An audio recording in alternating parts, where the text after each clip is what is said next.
Good afternoon, classmates and Instructor Albright. My name is Ralph Benson, and I'm going to ask a rhetorical question or two. What does it mean to be an American? Is it because a person is born here? Well, yes, the law does state that if you're born on American soil, that you're an American citizen. Or if you're born abroad to U.S. citizens, then you are also an American citizen. However, recent decades have shown that our borders are not adequately secured, and there are currently over 11 million people who are here illegally. It is certainly understandable why a man or a woman living in an impoverished country would want to come to America to seize the opportunities available here. However, there has to be order in the process.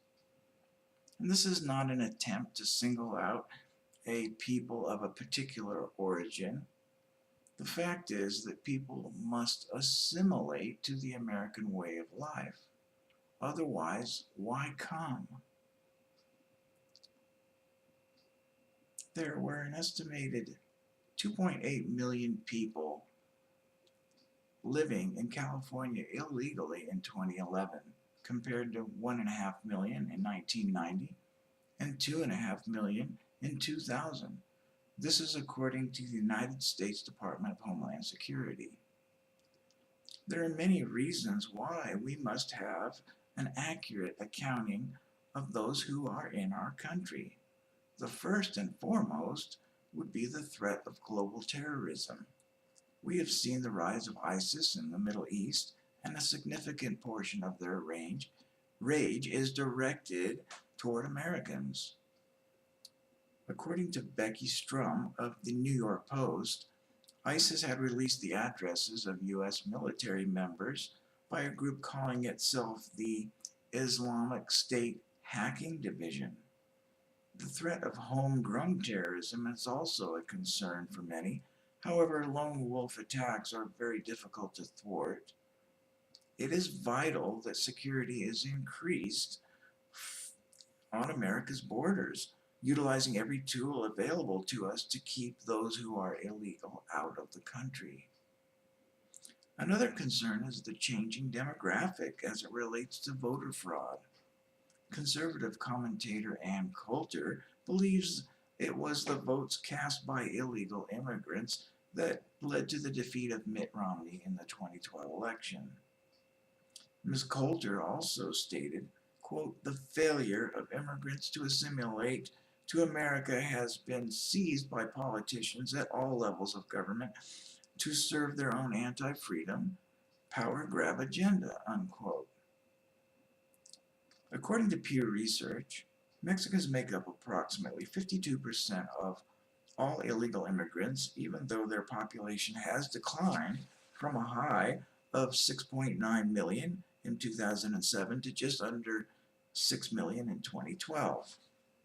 This not only creates a strong potential for voter fraud, but it also depletes the resources from social programs that are designed to assist American citizens.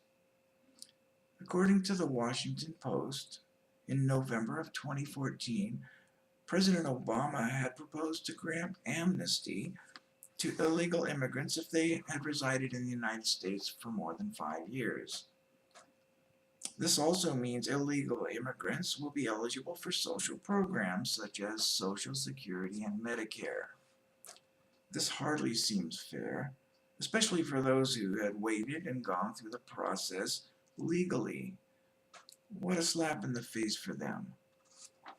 It is possible that a page has been turned in American history where there's no turning back. There are too many who do not belong here, and it is not the same as when our nation was founded, as some would argue. According to ushistory.org, prior to the late 19th century, there were no limitations on how many people could enter the United States, and eventually quotas were placed on how many people could come from each country.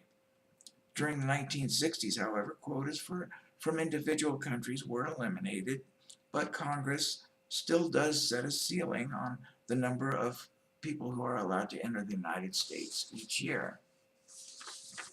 The Great Melting Pot has turned into subdivisions of entire communities that are made up of almost entirely of a particular ethnicity.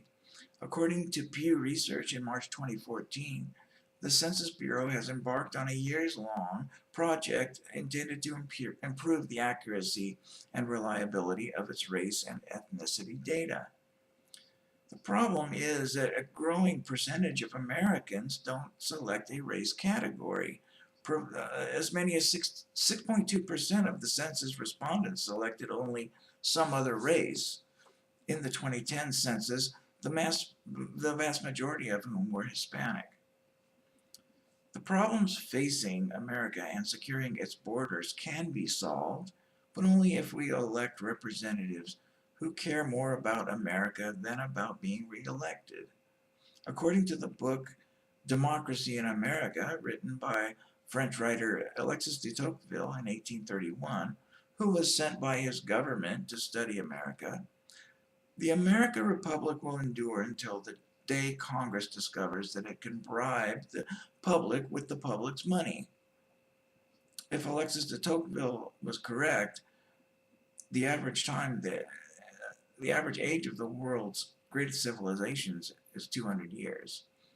This would mean that America may be living on borrowed time.